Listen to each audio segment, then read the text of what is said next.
James Allen, 5. listopada. Tamo gdje duša zarobljena strastima vidi jedino nepravdu, dobar čovjek koji je pobjedio strasti vidi uzrok i posljedicu, vidi vrhovnu pravdu. Dobar čovjek ne može smatrati da je nepravedno tretiran jer više ne vidi nepravdu. Zna da ga nitko ne može povrijediti ili prevariti jer je samog sebe prestao povređivati i varati.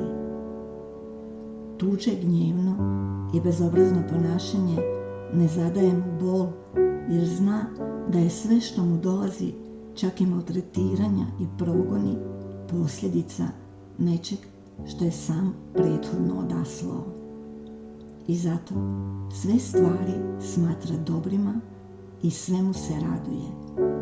Voli svoje neprijatelje, a one koji ga proklinju blagoslivlja, znajući da su slijepi, no blagotvorni instrument otplate njegovog moralnog duga velikom zakonu.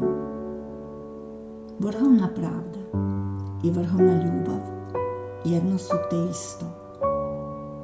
Povijest jednog naroda zdanje je njegovih djela.